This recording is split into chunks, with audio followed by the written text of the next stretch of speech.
uşaqlar. Bugün sizlərə say sistemləri üzərində qarşılıqlı çevirmələrin izahını verəcəm. Say sistemləri üzərində qarşılıqlı çevirmələr dedikdə bir say sistemində verilmiş ədədi başqa bir say sistemində necə ifadə etmək olar? Say sistemləri üzərində əsasən 4 qarşılıqlı çevirmə aparmaq olur. Birincisi 3 üsul var. 3 yəni çevirmə üsulu var. Yəni 4 dənə çevirmə baş verə bilər ümumi olaraq, ümumi qaydada. Birincisi nədir? Birincisi ikilik say sistemində verilmiş ədədi, ikilikdə verilmiş ədədi 8-likdə, 16-lıqda ifadə eləmək və yaxud əksinə. Yəni 16-lıqda və yaxud 8-likdədirsə bunu ikiliyə necə çevirmək olur? Ya da ki, elə 8-likdən 16-lığa, 16-lıqdan 8-liyə də qaytarmaq üçün istifadə olunan üsuldur. Buna cədvəl üsulu deyilir. Cədvəl üsulu. İkincisi, onluq say sistemində verilmiş ədədi, hər hansısa bir say sisteminə,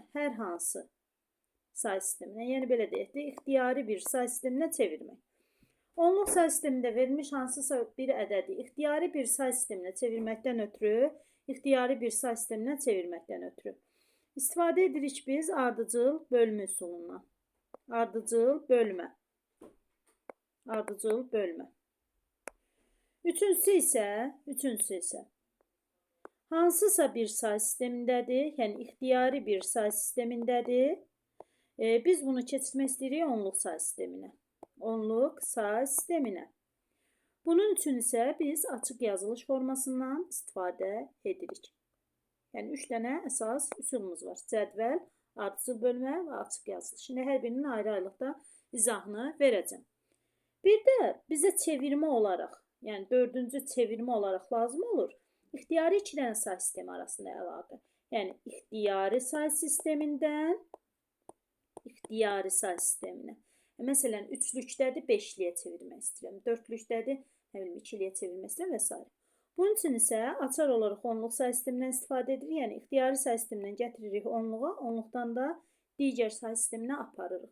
İxtiyari say sistemindən onluğa gətirmək üçün açıq yazılış, onluqdan digər say sisteminə qaytarmaq üçün isə nə edirik? Ardıcıl bölmə. Deməli, bu zaman artıq bu ikisinin birləşməsindən istifadə edirik. Şimdi gəlin bunlara bir-bir baxaq bunların izahına, hər birinin belə deyək də xüsusiyyətlərini nəzərdən keçirək. Baxaq, ilk öncə baxaq cədvəl üsuluna. Cədvəl üsulu nədir? Uşaqlar, cədvəl üsulu 2-lik, 8-lik ya da 16-lıq 2-lik cədvəlindən istifadə etməklə biz ədədi bir say sistemindən digərinə çevirə bilərik. 8-lik cədvəli, 2-lik cədvəli. Əslində bu tək 8-lik, 2-lik deyil. 2-nin yəni istənilən qüvvəti üçün biz bu cədvəli qura bilərik. Məsələn, 4-lük say sistemi üçün də bu cədvəli qura bilərik. Nə bilim, 32-lik say sistemi üçün də qura bilərik. 2-nin istənilən qüvvəti üçün biz 2-lik həmin say sistemində olan cədvəli qura bilərik. Amma daha çox 8-lik və 16-lıq say sistemindən istifadə olunduğu üçün biz daha çox 8-lik, 2-lik və 16-lıq 2-lik cədvəlindən istifadə edirik. Amma digər say sistemlərində də qurmaq olar, dediyim kimi. 8-lik say sisteminin rəqəmləri bilirik ki, 0-dan 7-yə qədərdir.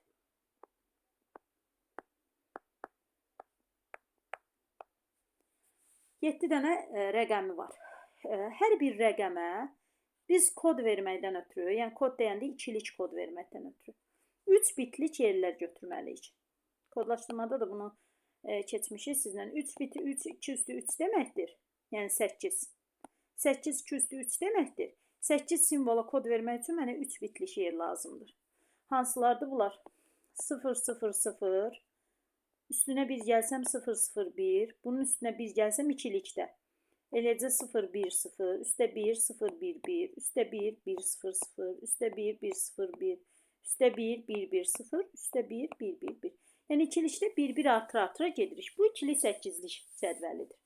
Yəni hər bir mənə 7 dənə simvolum varsa, hər bir simvol kod vermək üçün 3 dənəlik yerlər götürməliyim. Məsələn, əgər 4-lük say sistemi olsaydı, 4-lüyün rəqəmləri nələrdir? 0, 1, 2, 3-dür də. 4 özü 2 üstü 2 deməkdir. Mənə 4 dənə simvola kod vermək üçün 2 bitlik yerlər bəs eləyir. Yəni 0, 0, 0, 1, 1, 0, 1, 1. Və belə. İndi 16-lıq cədvəlində bu qayda ilə qura bilərik. Məsələn, bu qayda nə yazılacaq? 16-lıq ikilik. 16-lıq say sisteminin rəqəmlərini bilirik ki, 0-dan 15-ə qədərdir. 0, 1, 2, 3, 4, 5, 6, 7, 8, 9, A, B, C, D, yerləşmədi, buradan yazıram, Y, F. İndi 16 özü bilirsiniz ki, 16 özü 2 üstü 4 deməkdir. Yəni, mən 16 simvola kod vermək üçün, ikilik kod vermək üçün, mənə 4 bitlik yer lazımdır, 4 dənə ikilik yer lazımdır. Onda sıfırın kodu olacaq 0, 0, 0, 0. Qalanını da 1-1 artıra gedəcəm. 0, 0, 0, 1, 0, 0, 1, 0, 0, 0, 1, 1, 0, 1, 0, 0, 0, 1, 0, 1, 0, 1, 1, 0, 0, 1, 1, 1, ondan sonra 1, 0, 0, 0, 1, 0, 0, 1, 1, 0, 1, 0, 1, 0, 1, 1, 1, 1, 0, 0, 1, 1, 0, 1, ondan sonra 1, 1, 1, 0, axırda da olacaq 1, 1, 1, 1. Bu da olacaq 16-lıq ikilik cədvəl. Yəni, necə qurdum? 8-li say sistemində 1, 1 artıra. Təkrar qeyd edirəm, bu təkcə eləcə 8-li ikili üçün deyil, yəni istənilən bir say sistemi üçün 2-nin əsası olan istənilən bir say sistemi üçün biz bu cədvəli qura bilərik. Qalanı da ki, sadədir. Məsələn, 8-likdə bir ədəd verilibsə mənə 357 verilib. 8-likdədir. Mənə deyir, bunu keçid x-liyə. Yəni, daha doğrusu ikiliyə çevir. İkilikdə ifadə elə. Bunu ikilikdə ifadə eləməkdən ötürü, mən gedib onun 8-lik kodlarını tapıram. 3-ün 8-lik kodu 011-dir. 5-in 8-lik kodu 101-dir. 7-nin 8-lik kodu isə 111-dir. Bu orada ikilikdə bunun ifadəsi. Və yaxud 16-lıqda verilib, tutaq ki, DS5. 16-lıqda deyir, çevir bunu ikiliyə. İkiliyə çevirməkdən ötürü gəlib bunun ikilik kodunu tapıram. D-nin kodu 1101, C-nin kodu 1100, 5-in kodu 0101-dir. Yəni, ikilikdə bu qayda ilə ifadə edirəm.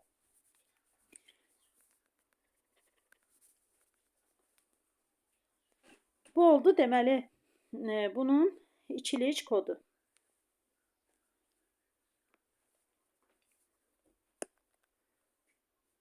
Bir dəqiqə. Deməli, bir də nə deyirdim burada? Bir də və yaxud əksinə də bizə tutaq ki, verilib indi 16-lıqda ya da ikilikdə verilib, indi deyir 16-lığa 8-liyə çevir. Məsələn, tutaq ki, 1, 1, 0, 1, 1, 1, 0, 1, 1, 1. Məsələn, belə bir ikilik ədəd verir. İndi mənə deyir, bunu keçir 8-liyə. 8-liyə keçirməkdən ötürü 3 ayırıram. Çatışmayan rəqəmlər, belə deyək də, qrup 3-ə tamamlamaqdan ötürü neçə rəqəm çatışmırsa o qədər 0 əvvələ əlavə edə bilərəm. Çünki mövqeyli say sistemidir. Mövqeyli say sisteminin əvvəlindəki sıfırlar onun qiymətini dəyişmir. İndi, sonra gedib qiymətlərini tapıram. 0, 1, 1 verilibsə bu 3-dür, 3-dür, 1, 0, 1, 5-dir, bu da 7-dir. Olacaq 3, 3, 5, 7, 8-likdir. 16-lıqda da həmən qayda ilə. Bir də qeyd edeyim ki, 8-likdə olan ədədi 16-lıq say sisteminə çevirmək üçün də yenə ikilik 8-lik cədvəli əlverişli üsul sayılır. Onluqla da istifadə etməklə, yəni açıq yazılış və ardıcıl bölmədən istifadə etməklə də çevirmək olur. Amma bu da səmərəli üsuldur.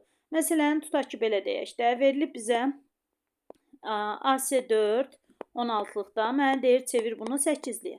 16-lıqdan 8-liyə çevirməkdən ötürü ilk öncə 16-lıqdan keçidərəm 2-liyə, 2-likdən təzdən 8-liyə qaytararam. A-nın kodu olur 1010, C-nin kodu olur 1100, 4-ün kodu olur 0100. Bu oldu ikilikdə. 16-lıqdan 2-liyə keçirdim. İndi 8-liyə qaytarmaqdan ötürü 3 ayırıram yenə də. Gəlirəm, kodlarını tapıb qoyuram. 101 5-dir, 011 3-dür, 000-dır, 100 da 4-dür.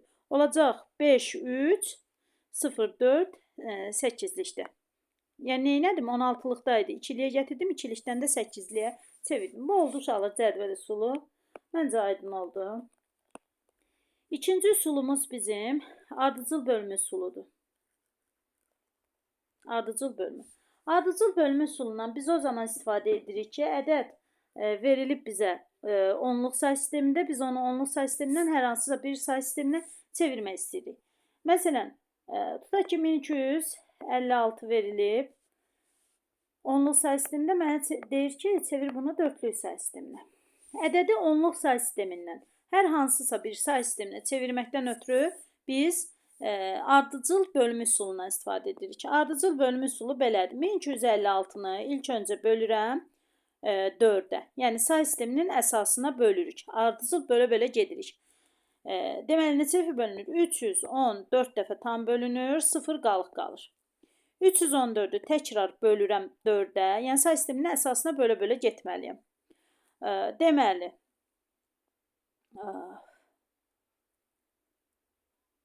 314. 7 dəfə 4, 28. 34 də 4-ə. 8 dəfə 4, 32. 2 qalıq qalır. Təkrar 78-i 4-ə bölürəm. Deməli, 19 dəfə bölünür. 2 qalıq qalır. 19-u təkrar bölürəm 4-ə. 4 dəfə bölünür. 3 qalıq qalır. 4-ü təkrar bölürəm 4-ə. 1 dəfə bölünür. 0 qalıq qalır. Və tərsdən oxuyuram. Olacaq. Bax, nə zaman dayanırıq? Ta ki, sonuncu natamam qismət böləndən kiçik olduqda dayanırıq. Sonuncu qisməti və ondan əvvəlki qalıqları tərsdən düzürük. 1, 0, 3, 2, 2, 0, dörtlükdə. Deməli, onluqda 1, 2, 5, 6, dörtlükdə deməli olacaq 1, 0, 3, 2, 2, 0, dörtlükdə. Aydındır mı? Bu belə. Bu da oldu ardıcıl bölmə üsulu. İndi ardıcıl bölmə üsulundan istifadə etməklə daha təkmilləşdirilmiş tapşırıqlar var. Ardıcıl bölmə üsulu ilə onun çıxarışın növbəti videoda izah eləyəcəm. Üçüncü üsulumuz isə açıq yazılış forması idi. Açıq yazılış formasında artıq hansısa bir say sistemi verilmiş ədədi biz onluq say sisteminə çevirə bilərik. Məsələn, baxın 1, 2, 1, 3 bizə verib dörtlükdə. Mənə deyir çevir bunu ilk sonluqda. Dörtlükdən onluğa çevirməkdən ötürü, yəni istənilən bir say sistemindən onluğa çevirməkdən ötürü üzərindən sağdan sola doğru 0, 1, 2, 3 bu qaydəni yazıb gedirik. Ondan sonra olur 1 vurulsun 4 üstü 3, üstünə gəl 2 vurulsun 4 üstü 2, üstünə gəl 1 vurulsun 4 üstü 1, üstə gəl 3 vurulsun 4 üstü 0. Yəni say sisteminin əsasının üzərinə burada yazılmış qiymətlərini qoyuruq. Çünki bu mövqeyli say sistemidir. Mövqeyli say sistemi dörtlük say sistemidirsə bu onun üçlüyüdür, bu onun ikiliyi, bu onun birliyi, bu onun sıfırlığıdır. Yəni onluq say sisteminin mövqeyi budur. Yəni təklik onluq şəklində onluqda necə gedirsə, onluq say sistemində dörtlükdə də 0, 1, 2, 3, 4, 0, 1, 2, 3 şəklində gedir. Ondan sonra hesablayıq da 64 plus 32 plus 4 plus 3. Baxın bu qayda ilə. Bu oldu ədədin hesablasaq. Məsələn, deməli 6, 96, 103. Düzdürmü? 103 oldu bunun dörtlükdə. Əgər 1, 2, 1, 3 idisə onluqda 103 oldu bunun qiyməti. Aydındır. Deməli, bu oldu belə. Bir də sonuncu üsulumuz isə İstənilən iki dənə say sistemi arasında əlaqəni təmin etməkdir. Məsələn, tutaq ki, 5-likdə verilmiş bir ədəddir, ya da 2-likdə verilmiş bir ədəddir. 1, 1, 0, 1, 2-likdə. Mənə deyir, çevir bunu 7-liyə. İndi 2-likdən 7-liyə bir say sistemindən başqa bir say sisteminə çevirməkdən ötürü əvvəlcə bunu onluğa gətirirəm. Sonra onluqdan apararam 7-liyə. 1, 1, 0, 1-i 2-likdən onluğa gətirməkdən ötürü üzərində 0, 1, 2, 3 yazıb açıq yazılış forması ilə gətirirəm. Olacaq 1 vurulsun 2 üstü 3. Üzərinə gəlsin 1 vurulsun 2 üstü 2. Üzərinə gəlsin 0 vurulsun 2 üstü 1. Üstə 1 vurulsun 2 üstü 0. Bu 0'ı yazmaya da bilərik. Burada sadəcə mən izah üçün yazıram. Bu da olacaq 8 plus 4 plus 1. 13. 13. İndi 13'ü də 7-liyə gətirirəm. 13'ü də 7-liyə gətirməkdən ötürü bu səfər ardıcıl bölmədən istifadə edirəm. 13'ü 7-yə bölürəm. Bir dəfə 7, 7, 10 üstdən 7, 6, 6 qalıq qalır. Sonuncu qismətdə 1-dir, tərsdən oxuyuram, eləyir 1, 6, 7-likdə. 1, 1, 0, 1, ikilikdə bərabərdir 1, 7, 6-lıqda. Bu da oldu ixtiyari iki dənə say sistemi arasında əlaqə. Deməli, bu qeyd etdiklərim say sistemləri üzərində sadə keçidləridir. Sadəcə keçidlərdir bunlar. Bunu, yəni keçidlər elə bil ki, riyaziyyatda vurma cədvəli kimi bir şeydir də, say sistemlərində keçidlər. Biz bu keçidləri bilməliyik ki, artıq say sistemləri üzərində tapşırıqları işləyən zaman nələrsə tətbiq eləyə bilək orada. Daha təkmilləşdirilmiş tapşırıqların izahını növbəti videomuzda verəcəm. Orada artıq ardıcıl bölmənin daha geniş tətbiqi var. Ardıcıl bölmədən istifadə etməklə yeni bir qaydaların aşkarlanması da onların növbəti dərslərdə izah edəcəm. Hələlik bu qədər, sağ olun.